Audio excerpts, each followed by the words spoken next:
Cai não. Boa noite, meus irmãos. A paz, tudo bem com vocês? Deus é muito bom, né? Como é bom a gente poder estar na casa do Senhor. A igreja continua em sua marcha. Tivemos o início do curso Mulheres Únicas, Mulheres Única, Mulher Única, né, no plural, não vamos falar de direito, né? Mulher Única, na segunda-feira, foi online, tem sido uma bênção, tenho ouvido já muitas coisas em relação, né? E ontem nós tivemos nosso encontro de homens aqui, que foi muito bom, foi muito bom. Saímos daqui, acho que era 11h20 ontem, né? E se tivesse mais assunto, a gente emendava. Eu falei, acho que vou ter que dormir aqui na igreja. E foi muito bom. Hoje nós temos nosso culto. Amanhã não temos nada, mas na sexta-feira nós temos nossa vigília. Começa às 8 da noite e vai até às 0h. E é muito bom, muito bom. Queridos, nós temos trabalhado aqui com os irmãos, conversado um pouco a respeito da questão do discipulado, né? Então, uma das formas que eu gosto de sugerir na questão do discipulado é a gente aprender a descer para o lado do outro, em ser o supridor, né, daquilo que falta. Fato é que quando nós olhamos para a ordenança de Jesus, quando ele fala que nós devemos ir, que devemos pregar o Evangelho a todas as pessoas, ali já está bem inserido todo esse contexto daquilo que nós temos que fazer. Como servos do Senhor, como aqueles que foi chamado, né? E eu gosto de pensar sempre na minha conversão, por exemplo, né? Quando eu me converti em 1987, né, no segundo semestre, não lembro a data exata, né? Eu não me converti, né, numa igreja assim, eu me converti numa empresa que eu trabalhava, a Sociedade Bíblica do Brasil. Eu tinha 17 anos, eu ia fazer 17 anos, né? Tinha 16 anos para 17 anos. E é interessante que eu vi uma caixinha, que era aquela famosa caixinha de promessa. Não faça disso uma regra, tá? Eu acredito que sou uma exceção. E eu peguei João 14:2 e me converti ali, lendo, naquele momento, eu li os versículos e é como se algo extraordinário acontecesse. E eu comecei a chorar e sentir a presença gloriosa do Senhor. E é interessante que isso acontece num dia, eu não tinha igreja, eu não tinha pastor, eu não tinha um direcionamento. Mas eu sabia que aquilo que eu havia recebido, ele era demais para ficar guardado comigo. E no outro dia, eu já comecei a pegar folhetos e a evangelizar. Então, quando eu penso no princípio bíblico, na forma como Deus ele trabalha na nossa vida, apesar de a gente falar muito da importância do discipulado, a gente ensina sobre discipulado, eu creio que isso deveria ser uma prática normativa de todo crente. De todo crente. Né, de todas as pessoas que, tendo o que tem, receberam o que recebeu, né? E às vezes, eu não sei falar. Puxa vida, é só nós pegarmos quanto tempo de crente a gente tem. Será que a gente sabe falar nada? Eu não sabia falar.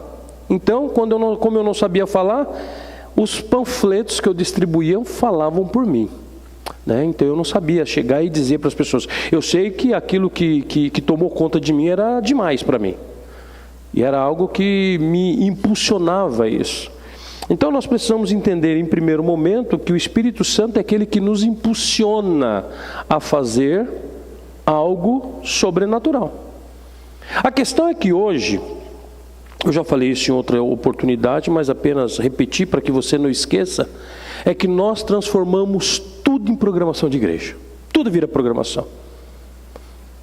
E querendo ou não, a questão discipular, em vez de ser algo inerente ao cristão, ela passou a ser programação de igreja também. E nós fazemos também com programação. Não sei se felizmente ou infelizmente. né? Mas quando nós observamos a questão da palavra de Deus, né, e eu quero trabalhar com vocês aqui, eu dei um pontapé inicial há 2 quartas-feiras atrás, para falar a respeito da carta que Paulo escreve a Tito. São apenas 3 capítulos. Mas é uma epístola discipular. E como é importante essa epístola, porque Paulo ele começa a engrandecer a palavra de Deus, a presença de Deus, a ação do Espírito Santo. Ele fala da representatividade que Tito tem na vida dele. Ele tece alguns comentários em relação ao cuidado com os falsos mestres, as falsas doutrinas. E ele vai falando sobre, principalmente no capítulo 2, sobre os deveres de cada classe social de cada crente. Mas não é classe social de rico e pobre. É homem, mulher, o moço, a moça. Na importância de como se deve passar aquilo que se aprende em relação à palavra de Deus. Mas eu quero ler com vocês, eu li há 2 quarta-feiras atrás, mas eu quero ler novamente, Tito capítulo 2, do verso 11 ao 14, quando esse texto aqui, ele vai falar justamente sobre os benefícios da graça salvadora de Jesus. Só que para nós chegarmos a entender quais são os benefícios desta graça salvadora, nós passamos por um processo. Teologicamente falando, a carta a Tito, ela se assemelha muito com a carta que Paulo escreve, a segunda carta a Timóteo, a segunda Timóteo. Elas são muito parecidas, porque ambas são como se fossem instruções e qualificação, tanto para líderes, quanto para a igreja, no seu todo, no seu geral, tá? Então, Tito capítulo 2, do verso 11 a 14, ele diz assim, olha, pois a graça de Deus foi revelada e a todos traz salvação. Somos instruídos a abandonar o estilo de vida ímpio e os prazeres pecaminosos. Neste mundo perverso, devemos viver com sabedoria, com justiça e devoção, enquanto aguardamos esperançosamente o dia em que será revelada a glória de nosso grande Deus e Salvador Jesus Cristo. Ele entregou sua vida para nos libertar de todo o pecado, para nos purificar e fazer de nós o seu povo, inteiramente dedicado às boas obras. Essa aqui é uma versão que eu li, mas tem a versão atualizada, que é uma versão que eu também gosto muito. Diz que Deus nos convocou para sermos um povo seu exclusivamente de boas obras. Um povo seu exclusivo de boas obras. É interessante que quando nós observamos essa carta, após Paulo escrever 2 Timóteo, ele escreve a carta então a Tito, e nós vamos ver que ambas as cartas, elas são de encorajamento. Ela é uma carta de exortação aos cooperadores de Paulo. Obviamente que Tito ela é um pouco mais breve, né? E é interessante que quando nós pensamos, né, em Éfeso, Paulo ele escreve para Timóteo as 2 epístolas. Timóteo está em Éfeso. Tito está em Creta. Paulo está em Creta, então escreve essa carta deixando-a para ele. E é interessante que quando você faz um paralelo entre as 2 cartas, Éfeso, ela precisava, né, da ortodoxia, ou seja, a igreja de Éfeso, ela precisava de um fundamento maior no que tange a sã doutrina. Quando nós observamos Creta já é aquela epístola, já é a cidade onde Paulo exorta Tito a escrever mais uma concentração de conduta cristã, que aí nós chamamos teologicamente de ortopraxia. Interessante nós sabermos que ambas as cartas, elas oferecem para nós, queridos, 3 excelentes resumos da teologia cristã. Quando nós pegamos o capítulo 1 do 1 ao 4, Paulo ele fala a respeito da eleição. O capítulo 2, do 11 ao 14, que nós lemos, Paulo fala da importância, da certeza, da convicção em relação à salvação. E quando nós pegamos o capítulo 4, do 3 ao 7, o capítulo 3, do 4 ao 7, então ele fala da justificação, ou seja, eleição, salvação e justificação. Temos aqui um resumo da teologia cristã, né? Da teologia cristã. Mas, pegando aqui o paralelo de Paulo a Tito, Paulo então ele está exortando, ensinando, conduzindo a vida de Tito de certo modo para que ele edifique não apenas os líderes, mas todos quanto, a partir de então, entendendo a veracidade do Evangelho, eles passam a apregoar o que significa, o que nós podemos chamar de igreja discipuladora. Então podemos dizer que Paulo ele está discipulando, treinando Tito, para que em Creta, ele precisava fazer viagem, tinha que deixar alguém em Creta. Então ele escolhe, pelo Espírito Santo, Tito, que começa a ser discipulado a ser esse pastor, para deixar ali uma igreja totalmente discipuladora também. Quando nós observamos aqui, eu pegando o quesito de discipulado, capítulo 1, 2 e 3, então, no capítulo 1, queridos, eu vejo que Paulo ele fala do discipulado que acontece, ou que deve acontecer, no contexto da igreja local, falando localmente. Capítulo 2, Paulo vai falar a Tito sobre como o discipulado ele aplica a sã doutrina à vida prática, a vida no seu dia a dia, a vida na sua normalidade, a vida nos seus relacionamentos. O capítulo 3, Paulo então, ele fala que quando esse discipulado, ele acontece no contexto de igreja local, quando esse discipulado, as pessoas envolvidas aplicam a doutrina à sua vida, aí nós então estaremos preparados para atingir a sociedade ao nosso redor. É o que ele trabalha no capítulo 3. Então, pensando, eu quero que vocês pensem comigo, analisando aqui os textos, sobre o discipulado que Paulo diz para Tito que deve acontecer. E é interessante que eu escrevo sério, eu falo deve, porque Paulo ele fala num sentido muito imperativo. Paulo ele era muito direto. Paulo ele não tinha rodeios. Paulo ele não tinha, desculpa a expressão, ele não tinha rabo preso com ninguém. Como diz os jovens, ele fala, pastor, ó, papo reto. Paulo era esse cara de papo reto.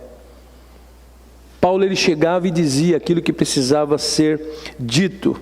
Então, quando nós observamos dentro de como deve acontecer esse discipulado no contexto da igreja local, nós precisamos entender, queridos, que a evangelização e esse discipulado cristão, eles devem acontecer no contexto das igrejas locais.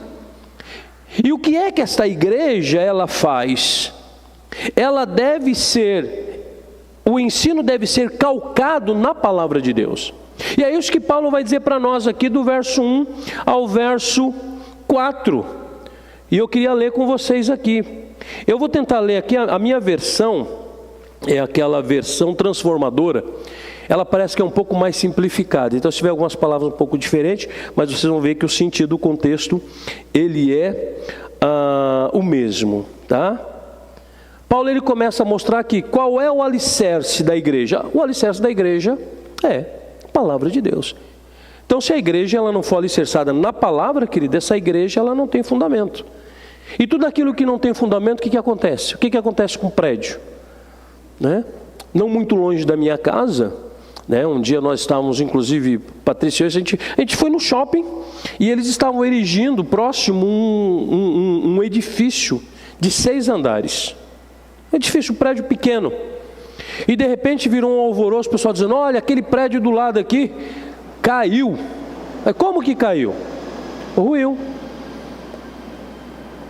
E tinha apenas um rapaz que o pessoal trabalhava durante o dia, iam embora, e ele ficava lá tipo para guardar o local, né? Infelizmente ele perdeu a vida, e até hoje a gente passa ao lado, está lá o terreno que foi limpado. Aquele terreno foi colocado para venda depois, porque teve vários processos, mas ele continua vazio, porque as pessoas falaram, não, porque a marca está aqui, olha, esse prédio ruiu, esse prédio caiu porque ele não tinha fundamento. Pegando um pouco do gancho daquilo que a gente tem falado, até daquilo que foi falado no domingo aqui, quantas igrejas e quantos ministérios estão ruindo? Ruindo porque não há fundamentação em relação à palavra de Deus. Eu estava estudando, desde que eu estudei o Haggai, a gente recebe, né, por fazermos parte do Haggai, sempre alguns cursos. E essa semana a gente estava estudando, na segunda-feira, sobre a terceira carta de João. Quando fala sobre Diótrefes. Diótrefes, ele era um líder da igreja. Mas ele era um líder que não dava o subsídio espiritual baseado na palavra para as pessoas que passavam por ele. E quando João ele escreve esta carta, João ele fala que ele não respeitava nem ele mesmo. Ou seja, o próprio cara que estava como pastor da igreja não respeitava aquele que ajudou a fundar a igreja, que era João. E era muito interessante, e eu fiquei, né, fazendo ali o meu estudo, né? Foi um curso online que a gente faz, e é um curso que são 4 etapas. E é interessante como nós vemos nos dias de hoje pessoas que, em algum momento, elas foram chamadas. Elas foram. Não podemos dizer que às vezes não foi chamada, que talvez não foi vocacionada, mas que no decorrer da caminhada ela se perdeu. E aí ela já não olha mais para as pessoas, ela já não ama mais as pessoas com o amor de Jesus. Ela não ama mais as pessoas com o amor da graça e da misericórdia de Deus. Elas olham para as pessoas apenas como número. E como aquele texto ele fala muito a respeito de que, por não estar inserido na palavra de Deus, como que Diótrefes tratava todas as pessoas e era insubmisso até a líderes que estavam acima dele. Dentro da igreja. Dentro da igreja. Quando nós observamos aqui, vamos ler o texto, como Paulo diz, ele fala assim, ó, eu, Paulo, eu gosto muito da apresentação de Paulo, escravo de Deus e apóstolo de Jesus Cristo, escrevo esta carta. Aí ele começa a falar do porquê que ele foi chamado e porquê que Deus o chamou. Ele fala, olha, eu fui enviado para fortalecer a fé daqueles que Deus escolheu e para ensinar-lhes a verdade que mostra como viver uma vida de devoção. Fazendo um paralelo aqui, eu estou com a versão atualizada aberta aqui também. Aí vocês vão ver que é a mesma coisa. Paulo fala, Paulo, servo de Deus e apóstolo de Jesus Cristo, para promover a fé que é dos eleitos de Deus e o pleno conhecimento da verdade segundo a piedade. E aqui é traduzido por devoção. Essa verdade lhes dá a esperança da vida eterna que Deus, aquele que não mente, prometeu antes dos tempos eternos. E agora, no devido tempo, ele revelou esta mensagem que anunciamos a todos. Por ordem de Deus, nosso Salvador, eu fui encarregado de realizar esse trabalho em favor dele. Escrevo a Tito, meu verdadeiro filho na fé, que compartilhamos. Que Deus, o Pai, e Cristo Jesus, nosso Salvador, lhe deem graça e paz. Essa introdução, querido, esse prefácio, eu não sei se vocês já fez, de vez em quando a gente faz umas coisas malucas, né? Às vezes eu pego assim, todas as epístolas de Paulo, e eu pego todas as saudações e prefácios dele. Bom, vocês viram que nós pregamos um mês aqui sobre Romanos 16, né, que é só saudação e agradecimento. Que coisa maravilhosa e extraordinária. Paulo aqui então, irmãos, ele está, através dessa saudação, Paulo ele está dando uma compacta demonstração de declaração doutrinária. A primeira que nós podemos chamar dessa carta. A forma como ele fala de Deus, a forma como ele apresenta Deus, a forma como ele fala dele mesmo. Paulo aqui, ele não é um superstar. E nessa tradução que eu li aqui, que ele fala, eu, Paulo, escravo de Deus. Aqui está dizendo servo, na nossa tradução está como servo. Porque no grego está escrito doulos. Doulos significa aquele escravo que não serve por imposição, é aquele escravo que serve por amor. Aquele escravo que, mesmo que ele tendo o seu tempo de escravidão e o dono chega e fala assim, olha, aqui está o seu título de euforia, você pode ir embora da minha casa porque você atingiu certa idade trabalhando, então você pode ir embora. E ele dizia assim, não, eu amo tanto o meu Senhor que eu quero continuar servindo. E aí a história vai dizer que aquele escravo, ele então era marcado. E sabe qual era a marca? Não era queimado, era furado a orelha. E na orelha colocava algo que representava justamente a família que ele servia. Então quando ele andava na rua, as pessoas falavam assim, olha, aquele é um escravo livre, mas que continua servindo porque ama o seu Senhor. E ele passava então a ser respeitado desde então. É esse servo que Paulo está dizendo aqui, escravo de Deus e apóstolo de Jesus Cristo. Paulo ele começa a falar daquilo, querido, que está relacionado à nossa forma de ser, à nossa forma de viver. Ou seja, quem somos nós no reino de Deus? Paulo está dizendo quem ele era. Eu fui enviado para fortalecer a fé de quem Deus escolheu e para ensinar-lhes a verdade. Qual é a verdade total, cabal da igreja? A palavra de Deus. A palavra de Deus. Então Paulo está dizendo que ele está o quê? Mostrando a palavra. Que essa palavra, ela tem total condição de ensinar às pessoas o que é uma vida de devoção. Só que quando ele fala essa questão da devoção aqui, que aqui nós vamos ver que um conhecimento da verdade, pleno conhecimento da verdade, segundo a piedade, essa vida de devoção, não está relacionada àquilo que muitas vezes nós fazemos, nós servimos a Deus parece que por uma troca, aqui não está relacionado à barganha. Eu não conseguir, faz parte da essência da vida, eu não consigo viver sem me dedicar a esse Deus que me salvou. Por isso eu sou escravo. Mas eu não sou o escravo que serve por imposição. Eu sou aquele que faz por amor ao meu Senhor. Eu chego a interpretar, o Claudemir, esse texto, de forma até romantizada. Sabe por quê?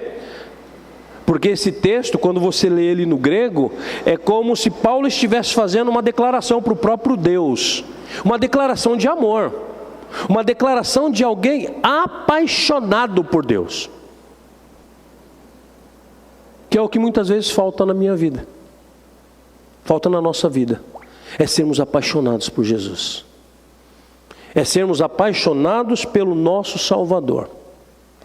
E a nossa paixão, ela é tão grande, tão grande, tão grande, que nós nos submetemos e o obedecemos. Então quando ele fala, olha, aquilo que eu dei para você não é bom, então fala para o outro. E nós não cessaremos de falar para o outro das maravilhas do reino de Deus. É ter prazer naquilo que nós fazemos. Essa introdução, então, Paulo, ele faz essa declaração doutrinária menor, compacta, mas Paulo aqui ele começa exaltando a palavra de Deus. Palavra esta como fonte da verdade. Palavra essa que revela o caminho para a vida eterna. É por isso que ele fala aqui daqueles sobre a eleição de Deus. Por isso que ele vai dizer aqui, olha, para promover a fé que é dos eleitos. Uma coisa interessante aqui, que Paulo, ele fala algo que às vezes foge um pouco à compreensão. Paulo está dizendo, olha, aquilo que eu estou escrevendo hoje, ela vai alcançar e atingir corações de quem eu não conheço, que talvez entre nesta igreja em Creta daqui 1 mês, daqui 1 ano, daqui 5 anos, daqui 10 anos, mas eu estou fazendo isso hoje porque eu creio no poder dessa palavra. É isso que Paulo está fazendo. Como nós também devemos crer enquanto igreja, amados. Saber que haverá pessoas que vão entrar nessas portas. Haverão pessoas que nós as encontraremos no decorrer da nossa caminhada. E que o nosso testemunho hoje seja o mesmo amanhã. Seja o mesmo semana que vem. Seja o mesmo daqui 1 ano. Até Jesus voltar. O nosso sentimento ele não muda em relação ao Deus que nós servimos. Que viver pela fé não é não fazer nada e achar que tudo vai cair do céu. Viver pela fé é entender que não são as circunstâncias que me definem enquanto cristão. O que me define enquanto cristão, primeiro é a cruz, e depois da cruz é a palavra que sustenta o episódio da cruz. É isso que Paulo está ensinando a Tito, para que ele pudesse dar continuidade na obra lá na ilha de Creta. Então, querido, o alicerce da palavra é a palavra de Deus. Aí no segundo ponto, que nós chamamos inclusive de perícope na Bíblia, né? A primeira perícope começa do verso 1 e termina no verso 4. A segunda, ela começa do verso 5 e vai até o verso número 9. Então Paulo ele começa a falar sobre deveres e qualificações de líderes.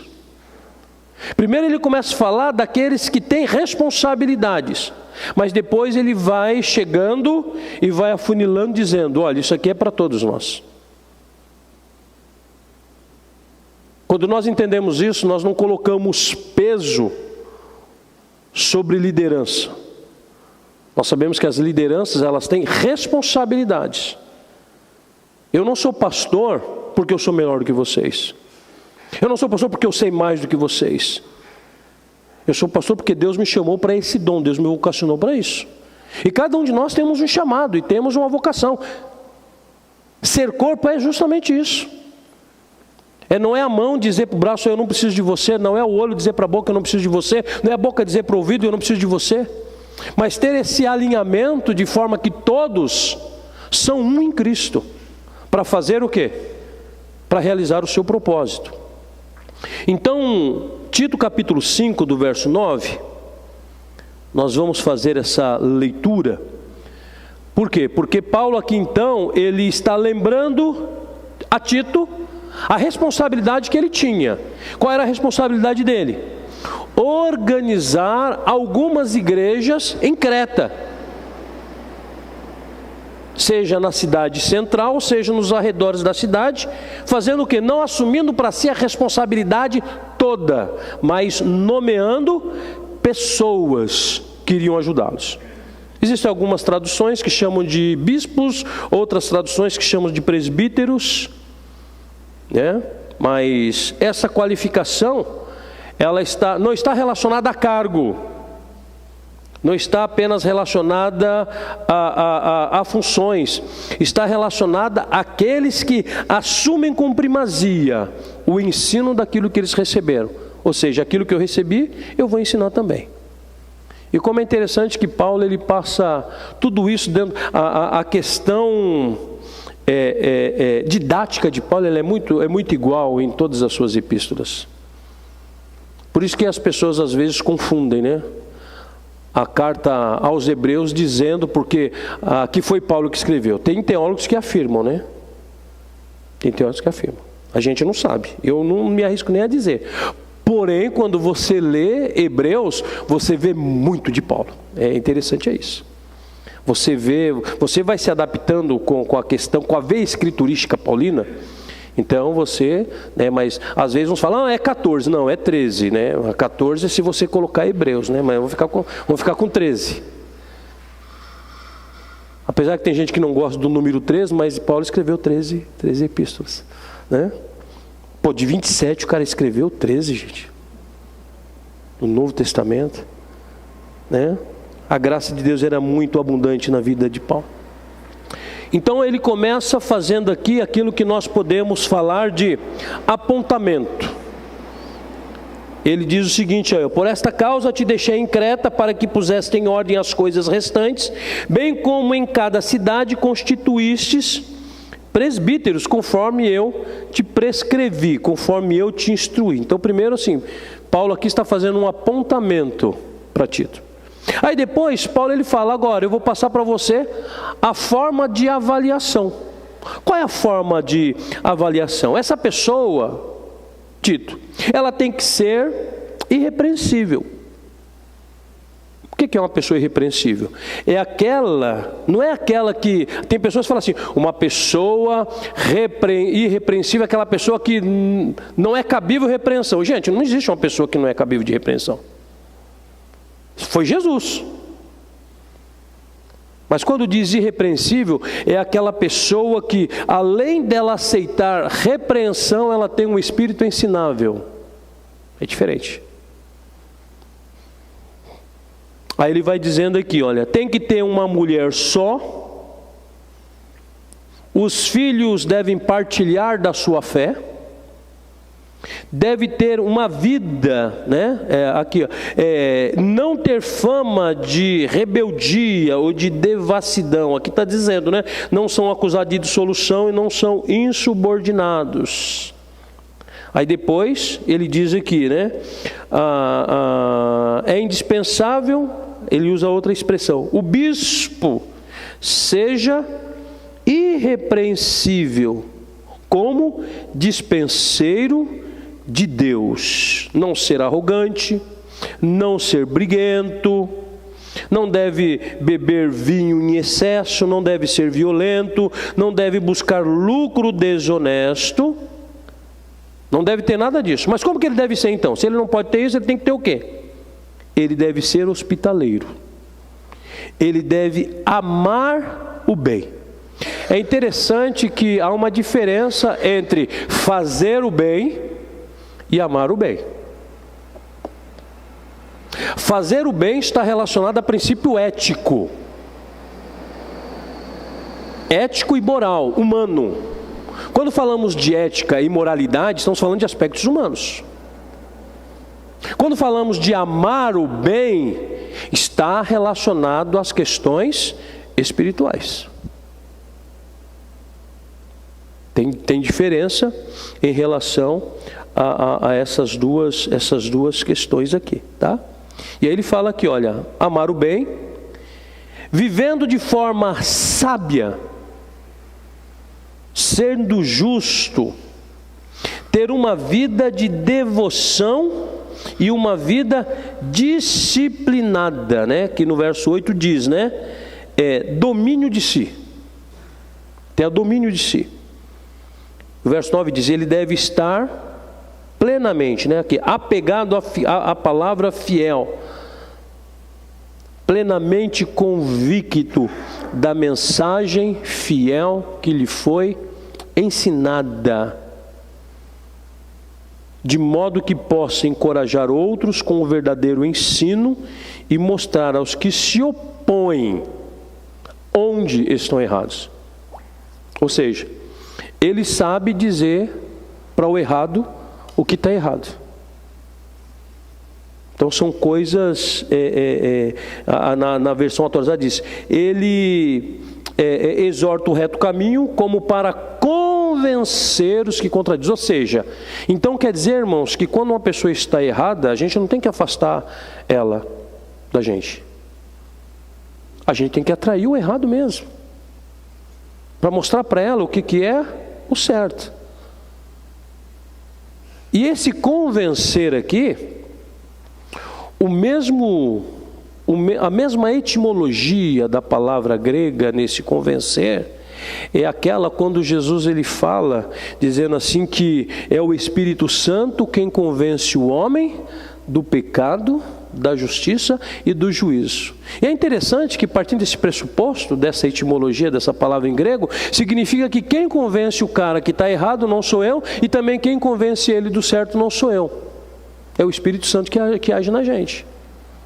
Então, quando nós pensamos nessa questão de amar o bem, amar e fazer o que é correto, de forma que o Espírito que age na nossa vida, ele vai convencer e vai constranger o errado do seu erro, que o errado ele vai querer fazer o que é certo. É o que Paulo diz, não é por força nem por violência, mas pelo meu Espírito, diz o Senhor. Agora, quando nós observamos isso e saber que isso aqui não é algo que está longe de nós enquanto servos de Deus, isso aqui está à nossa disposição, isso aqui está numa bandeja para nos servir, para nós usufruirmos e sermos bênção na vida de tanta gente. O que a gente vê hoje?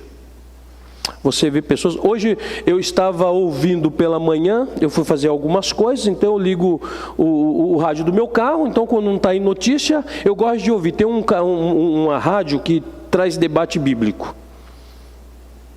Aí hoje colocaram um pastor e um padre. Aí começaram a fazer, o pessoal começou a mandar perguntas sobre vários assuntos que envolvem princípios da reforma, porque nós viemos de uma herança reformada, e a Igreja Católica, os padres mais contemporâneos, vieram de uma herança contra a reforma.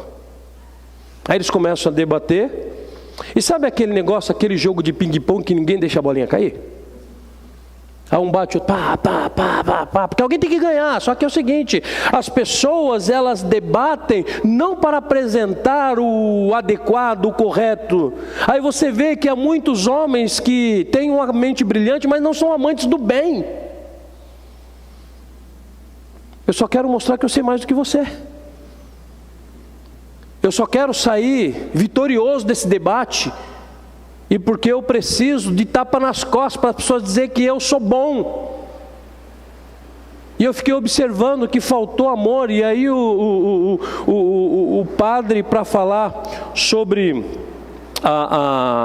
como que é, quando a pessoa morre, ela vai pro purgatório. Ele pega um texto de Macabeus e fala, mas Judas Macabeus faz isso aqui e tal. Aí o pastor, não, mas você está mexendo num texto, que esse texto ele é apócrifo.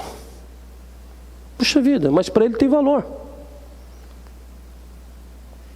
Aí quando eu vejo um texto desse aqui, que Paulo ele fala a respeito daquele que ama o bem, quem ama o bem, ele vive o bem. Agora, o que nós podemos chamar de bem? Jesus Cristo. Quando Jesus Cristo é o nosso bem maior, quando Jesus Cristo ele passa a ser o dominante da nossa essência, aquilo que a gente fala tem o endosso dele. E aquilo que tem o endosso dele está relacionado e alicerçado na palavra de Deus. E aí a palavra de Deus é muito interessante quando o escritor de Hebreus ele dá um testemunho da palavra. Ele fala que a palavra de Deus ela é viva, eficiente, capaz de produzir coisas que o homem comum não pode. Ela é a única que pode dividir juntas medulas, fazer a divisão da alma, do coração, mostrando o homem verdadeiramente o que ele é. E diz que ela, sozinha, sem pregador nenhum, ela é capaz de discernir os desígnios do coração e ela cumpre o propósito designado por ela mesma. E a gente acha que... A gente que precisa da Bíblia, a gente acha que é a Bíblia que precisa da gente. Então, queridos, são tantas coisas e tantas lições maravilhosas. E eu... estudando hoje à tarde para falar para vocês, eu falei, não, eu tenho que terminar o capítulo 1 hoje, porque a gente faz o capítulo 1, semana que vem faz o capítulo 2 ou o capítulo 3, mas não dá, é muita coisa. É muita coisa muito boa. Mas falando de amar o bem, viver sabiamente, convicção plena da mensagem fiel que lhe foi ensinada. Querido, quando nós temos a convicção, e eu até, não é um desafio, é uma, vamos dizer assim, é um incentivo. Pegue todas as mensagens de domingo, ou assista, faça um pequeno esboço. Eu duvido que uma pessoa que você encontrar, talvez uma pessoa que está passando por uma necessidade tão grande, e você vai com a palavra de Deus e vai falar para ela, mas com amor, que Deus não vai fazer alguma coisa diferente na vida dessa pessoa. A questão é que quando a gente conversa com uma pessoa que pensa diferente da gente, a gente já se arma todo. Aí você vai conversar com... Que nem, para vocês terem uma noção, né? Eu não tenho dificuldade com essas coisas. Depois que eu assumi a igreja, eu fiquei um pouco ausente das academias de letras que faço parte. E um dos meus propósitos para 2025 foi a retomada dessas academias de letras. Então eu retomei minhas atividades com a Academia Guarulhense de Letras. E na última semana, no sábado, eu retomei com a Academia Paulista Evangélica de Letras aqui do estado de São Paulo. Então eu fui participar de uma reunião com os acadêmicos. Até o pastor Irlande estava lá, e foi ele que me ligou, e eu falei para ele que ele falou assim, não, eu vou estar lá então, vamos lá. Eu falei, tá bom. E foi interessante que foi dada a oportunidade de nós escolhermos uma data no calendário, que para nós é um calendário escriturístico, um calendário que homenageia algumas questões de escritores. E eu peguei o que se comemora no mês de agosto, que 8 de agosto, escritores de cordéis, escritor de cordel. Por quê? Porque eu tenho um amigo chamado Bosco Maciel. Bosco Maciel é um espírita. Mas o Bosco, quando eu falava assim, eu estava lá na igreja em Guarulhos, na PIB de Guarulhos, eu falava assim, Bosco, vamos ter um culto assim, assim, assim, vai lá você com a esposa e tal. O que acontecia? Bosco ia. No dia que foi o meu culto de consagração ao Ministério Pastoral Batista, por exemplo, depois do meu concílio, eu o convidei, ele estava lá e ele foi representando a Academia Guarulhense de Letras. Ele falou, eu sou um acadêmico e vim representar, homenagear o meu confrade. Ele chegou lá e se apresentou dessa forma. Na hora que os pastores estavam orando por mim, ele estava lá, um espírito estava estendendo as mãos. A gente não tem diferença. Porque eu não tenho que chegar e dizer, porque você está errado por causa disso, porque aquilo que você crê. As nossas ações, é uma pessoa que eu tenho um carinho muito grande. E por que eu escolhi? Porque ele é nordestino. Ele escreve literatura de cordel. Ele faz alguns poemas. Tem lá uns negócios da Igreja Católica, ele faz lá um movimento lá da Igreja Católica. Ele que empreende, ele que está à frente disso. Tem lá uns eventos grandes, que fecha ruas, que envolve bairros, que faz parte do calendário da cidade. Ele encabeça. E a minha forma de homenagear os escritores de cordel numa Academia Evangélica de Letras é homenagear um escritor, um autor, que é espírita. Agora, por que isso? Porque se isso não for amor, o que é? Porque eu acredito piamente que Jesus faria a mesma coisa. Eu vejo Jesus fazendo isso quando ele encontra com a mulher lá no poço, a samaritana. Porque ele fala da vida dela. Vai lá trazer teu marido. Não, o cara não me conhece, não sabe quem eu sou e tal, né?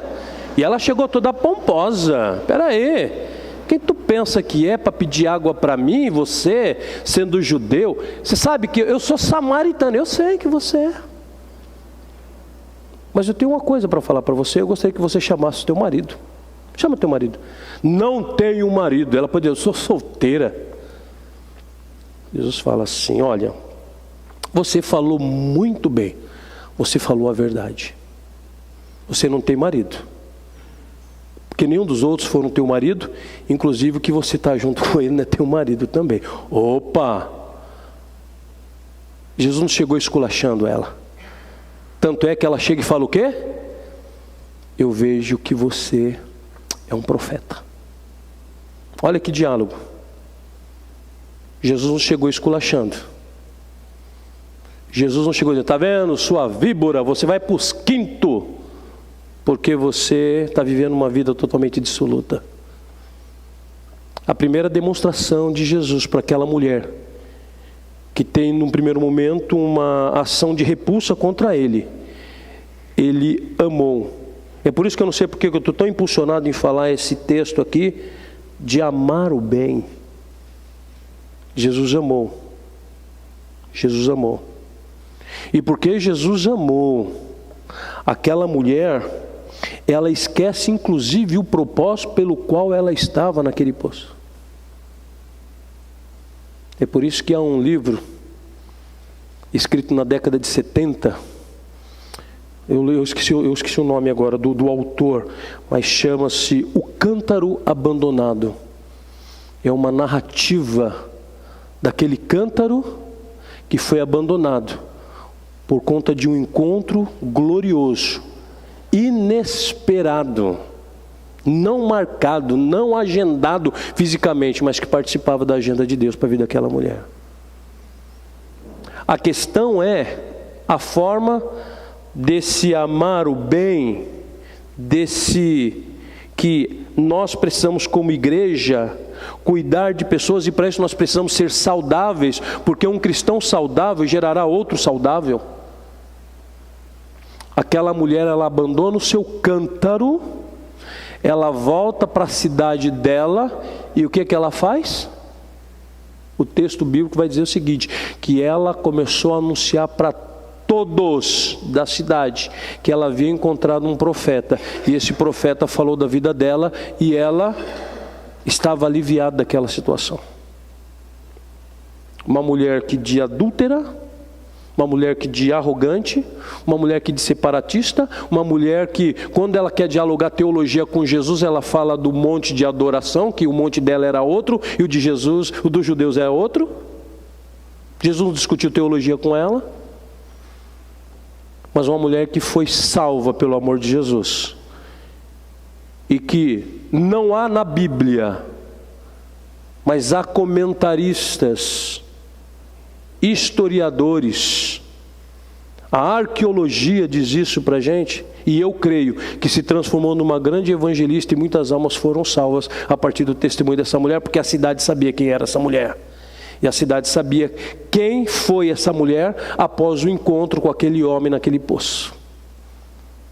Um pedido de um gole de água, que transformou não a vida apenas de uma mulher, mas transformou a vida de muitas pessoas numa cidade. Que sejamos assim, querido, no nome de Jesus. Sejamos uma igreja saudável, sejamos um cristão saudável, e vamos gerar esse evangelho saudável na vida das pessoas. Foi para isso que nós fomos chamados. Ah, mas é a questão de salvação. É problema de Deus, não é problema meu e nem seu. Somos semeadores de uma semente que, embrotando, dá frutos. É isso que eu sei que nós somos. E os demais? E o demais é com Jesus. O que nós precisamos fazer aqui, pegando isso aqui, ser hospitaleiro, não ser violento, amar o bem, viver de forma sábia, ser justo, ter uma vida disciplinada e de devoção, e convicção plena de uma mensagem fiel que nos foi ensinada. Essa certeza faz com que eu possa encorajar outros com o verdadeiro ensino e mostrar aos que se opõem. E é interessante, nós não vamos dizer que as pessoas estão erradas, mas elas entenderão no que estão erradas. Que Deus nos ajude. Que o Espírito Santo ele seja sempre esta força que nós precisamos para poder cumprir o propósito dele no nome de Jesus. Amém, meus irmãos? Então Então vamos parar aqui e depois nós vamos terminar então esse texto. Deixa eu marcar aqui para eu não me perder, né, de onde eu parei. E semana que vem, querendo Deus, a gente termina. A gente termina pelo menos capítulo 1 e um capítulo 1, porque os dois tem 15, tem 16, ou tem 15 versículos, que a gente consegue falar dos dois. Amém, meus irmãos? Deus abençoe você. Que bom que você veio. Que bom que você está aqui.